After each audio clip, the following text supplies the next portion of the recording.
Hello, this is Robert Rickover at Body Learning, and today my guest is Amy Ward Brimmer, who's an Alexander Technique teacher of 17 plus years experience living in the Philadelphia area.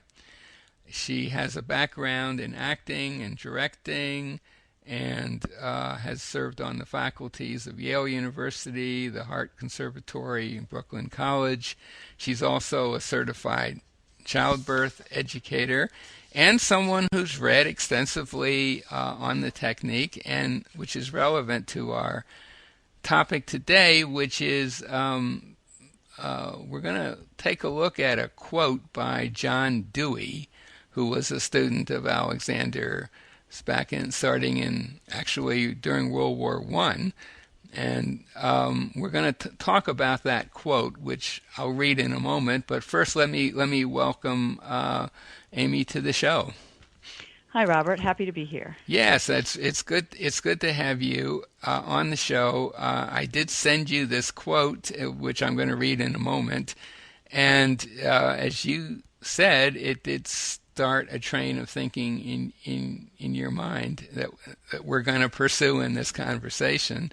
So I think the best thing would be for me to read it. It's a couple of short paragraphs long, and it was written, I believe, in the 30s. So some of the examples are slightly dated, but I think it's pretty relevant. Actually, it's from the introduction to Alexander's book, published in 1932. So he must have written this back in the early 30s. So here's the quote. Dewey writes, "In the present state of the world, it is evident that the control we have gained of physical energies, heat, light, electricity, etc., without having first secured control of our use of ourselves, is a perilous affair. Without the control of the use of ourselves, our use of other things is blind. It may lead to anything." And then he goes on to say, if there can be developed a technique which will enable individuals really to secure the right use of themselves, then the factor upon which depends the final use of all other forms of energy will be brought under control. Mr. Alexander has evolved this technique. Pretty powerful stuff, don't you think? It's quite a claim. It's quite a claim. It may seem an outrageous claim, since the Alexander technique that Mr. Alexander developed is generally thought of in terms of helping people with back pain, helping musicians play better, that sort of thing. Not the huge questions of human survival. As you said, this I've been thinking about this since you sent me this quote, and I think that it actually gets to the heart of Alexander Technique, which is really a way of understanding how we do what we do, and understanding that constant misuse of ourselves over time is what causes our dilemmas and our problems. And so I'm sure Alexander would say it's not what you do, it's how you do it. And so technology, I mean, this was 80 years ago probably or more that Dewey wrote this. And thinking of our technological advances in the last 80 years and how technology, I mean, we're using it right now to record this podcast. And it's we've always been very good with mechanistic technological development. And, you know, this is on the verge of World War II, the rise of fascism. If you put it in the historic context of when Dewey was writing, there was a lot of concern about the development at the time of nuclear technology and the bomb. And it's just gotten worse, of course, in that regard as time has gone on. Right. And in fact, Dewey first met Alexander, I believe it was 1916, and I'm guessing that when Dewey wrote this, in his mind was also the previous war, which Yes. didn't didn't turn out too well for anybody, really. Um, and if you know anything of the history of that, it was insane how it started, and a lot of it had to do with technology that people had not properly thought out, like what happens when you change the train schedules in France and Germany to have all the trains going in a certain way for a war to start, and there's no way to stop that. you know, I mean, Yes. I Well, mean, yeah. that of course that pales by comparison to pushing a button to launch a missile that's going to destroy half the world. But you can see the issues that were present then are still totally with us, but the stakes are so much higher. Yeah, they are in many regards higher. That also is about, very similar to that time, although things happen much at a faster rate. Destruction happens at a faster rate now, Right. probably. And I think that this just kind of goes to one of the core lessons that I've taken away from my work, both as a student and a teacher of Alexander Technique, which is that it gives us the opportunity to discover what is actually in our control and what isn't. Hmm. And I have also found from my mindfulness practice that there's so much in the outer world that's beyond my control. There is really only myself and my own experience and my own response to what arises moment to moment that I can work with. It's also very liberating. It seems like it's not much. But there's a lot of different things we could say about this, but I think that the mindless development and deployment of technology, whether it's, for military and warfare purposes or um, to extract fossil fuel from the earth to burn, or people who become obsessed and are online all day.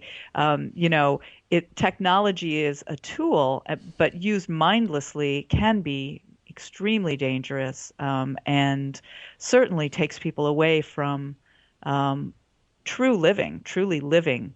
And so, I think there's a lot of different things that I could say about this quote.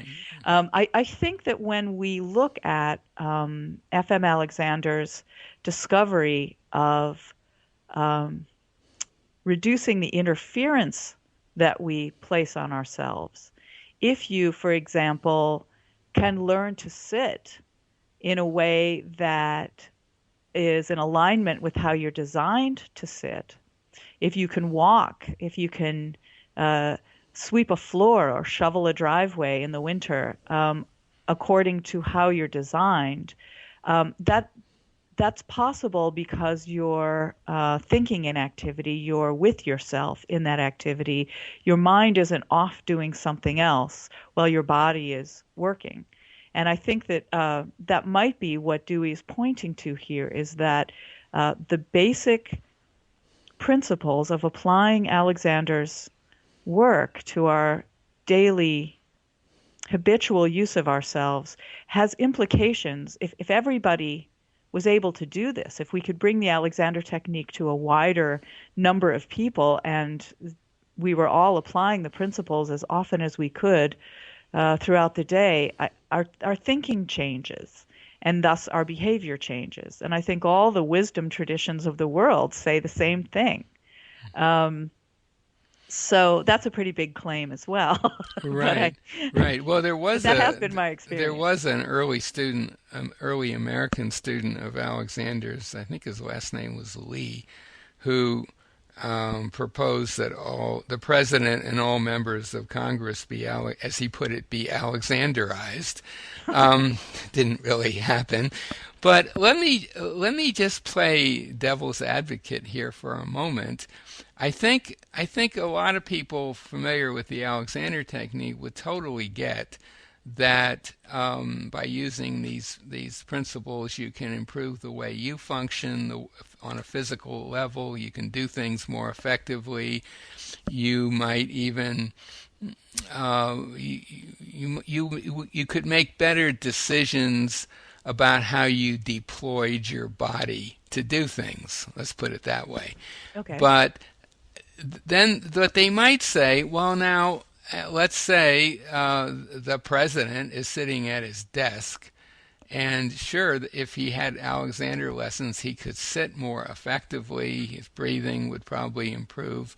But why should we imagine that his decisions, and of course him and all the other people who make the kind of decisions that bring about these issues, why should we think that his decisions are going to be better?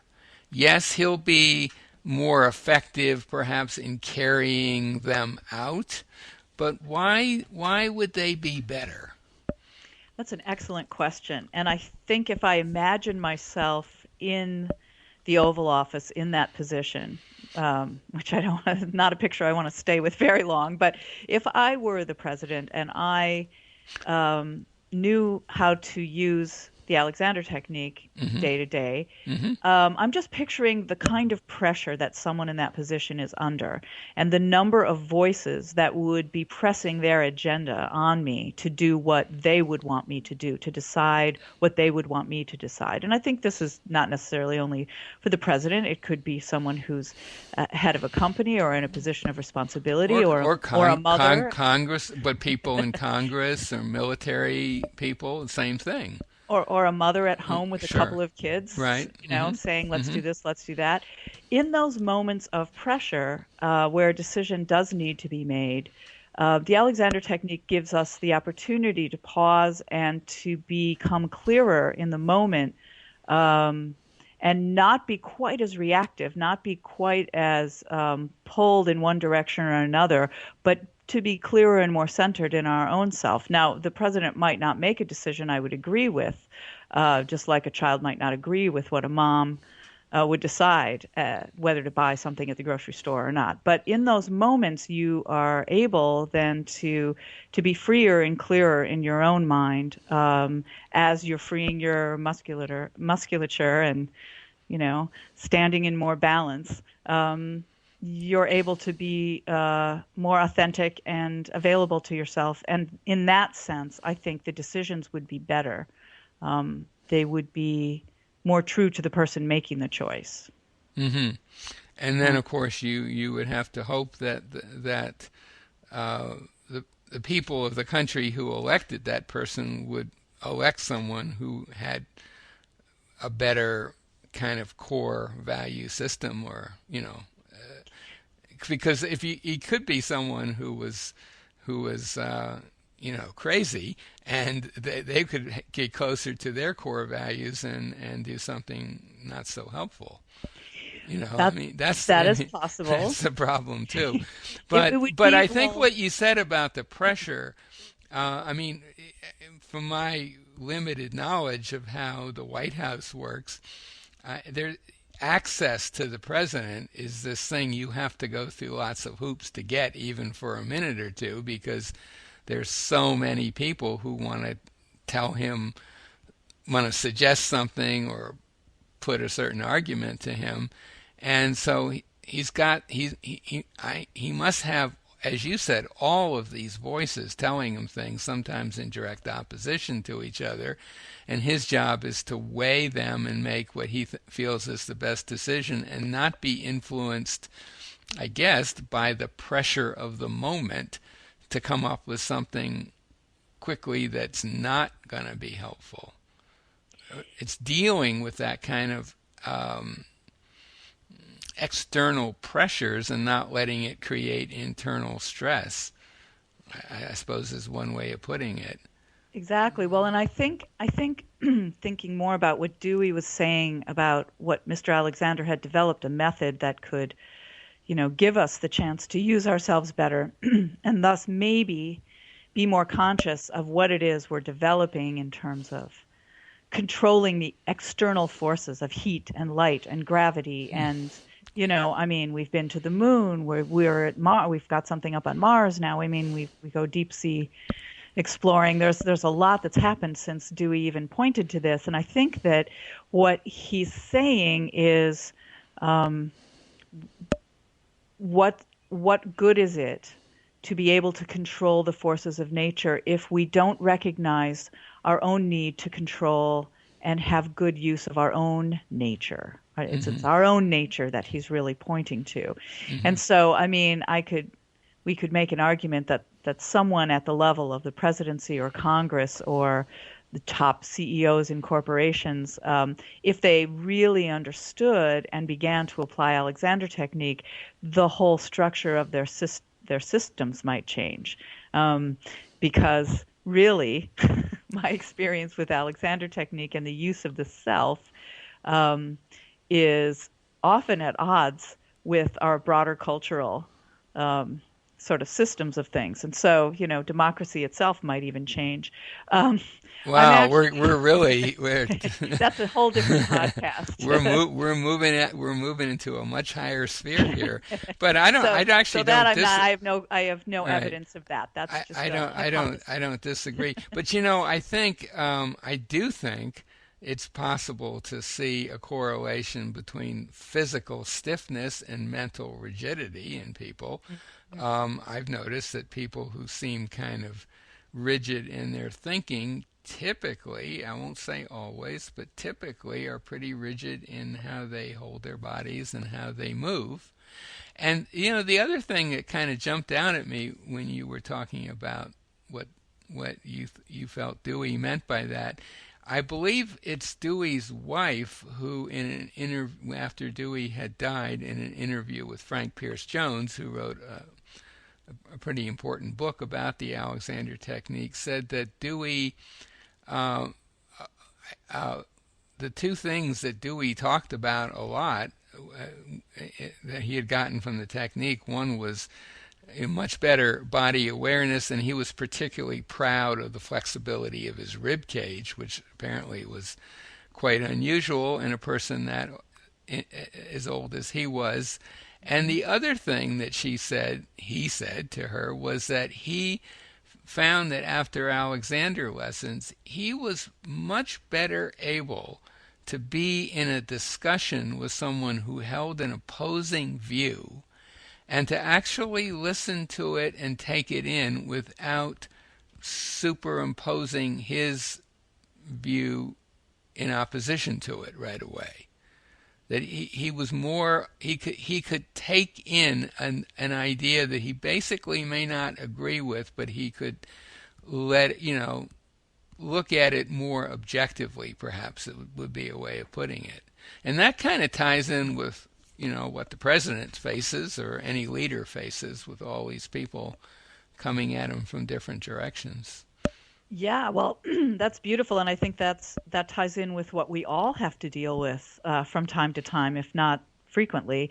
And I think when we ask our students to open, I think we're asking them to open their minds and hearts as well as whatever else in the gross physical immediate situation is going on. And so I think that's a really, really important discovery of Dewey's in his own use. And I think that's where, if you want to talk about how Alexander Technique could lead to world peace, there's a great example that to be able to really hear an opposing viewpoint or a point of view that's completely foreign or brand new, or that you disagree with and are actually working against, and yet to be able to receive it from the person, I think that would be, think how different things would be in the political landscape right now if that were possible in Washington, where people are not really listening to each other. They're just hammering away with their own agendas.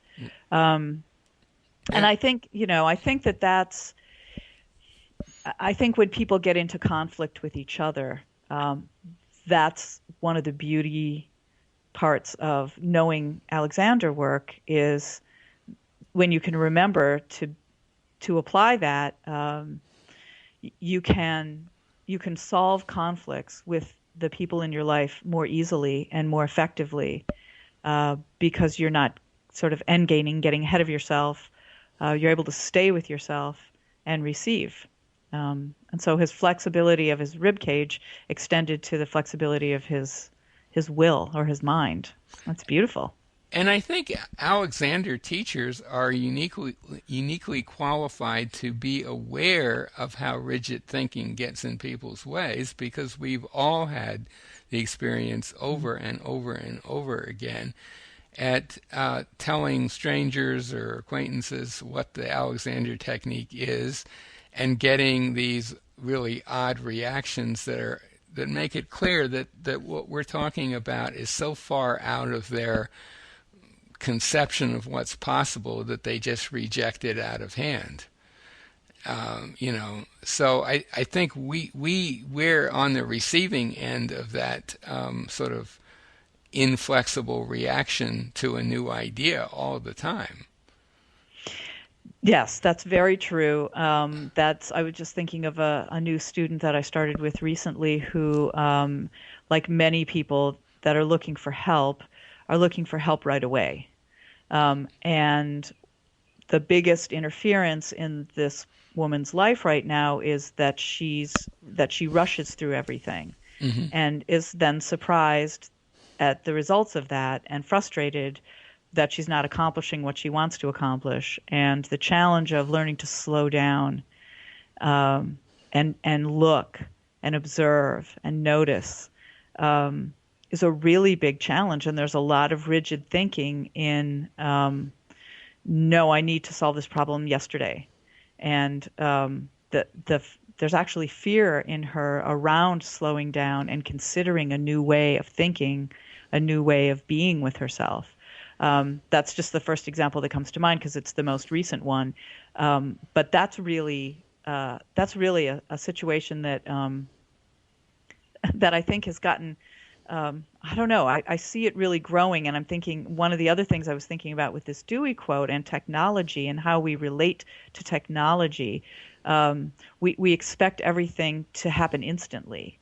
You power up your computer and you go on the internet and you Google something to get information, and there is a lot of instant information at our fingertips, and we're used to fast food, and we've got this technology that really reinforces instant gratification and instant answers, so I think that it's not, I mean, when things change in a lesson or in me, when I'm applying Alexander thinking in my daily life, the change is instantaneous. But the habit itself over time takes some time to change. So in the moment, yes, you can change anything. It changes in an instant, but consistently practicing does take some time. Mm-hmm. And so we are, and I'm certainly not the first one to say this at all, but is technology using us or are we using it? Right. Yeah, that is the question today, isn't it? And that's really more than ever before. Yeah. Dewey is saying we have this amazing power to control the forces of nature, but now we're really at their mercy. We're at our own mercy. We've created this thing that we're now enslaved to if we let ourselves be, if we don't wake up. Exactly. And so that's where I think, just learning to move in and out of a chair, the chair I know oftentimes this gets quoted that Alexander said, it's not the furniture, it's you. Right. It's not. Right. Yes, it's some chairs are more supportive of good use than others, but it doesn't matter how great your chair is if you're, it's up to you how you use it, and that's true of any technology. Mm-hmm. Exactly. And yes, that's a very good analogy because you can slump in the perfect chair. And you can use yourself well in a terrible chair, and that's a really perfect analogy because a chair is a form of technology. Actually, in the West, relatively recent in our history that people use chairs a lot. So, yeah. Well, maybe that I think that might be a good place to bring our conversation to an end. What do you think? Yeah, I think so too. I think, just to ground ourselves back in the most mundane, everyday uses of ourselves, because that's what we have tangible and available to us. Standing Exactly. at the sink and washing dishes, it's hard to control, the drone program or closing Guantanamo Bay and what's the thinking that goes into that. Right, right. um, but we do have control over, how we use ourselves if we want to. Absolutely. And I think I should probably just mention, which I don't think I did earlier, about who this Dewey is we're talking about. Just very briefly, well, he's first of all America's most famous philosopher. He died about 50-odd years ago. He was very famous in the field of pragmatism. But maybe more importantly, he is often thought of as the father of American education. He was the main influence on American education in the first half of the last century. So he was a pretty important person, and a long time student of Alexander. Wrote the introduction to 3 of Alexander's books. So, Amy, thank you so much for being on the show. Thanks for having me. It's been a great pleasure. This has been fun.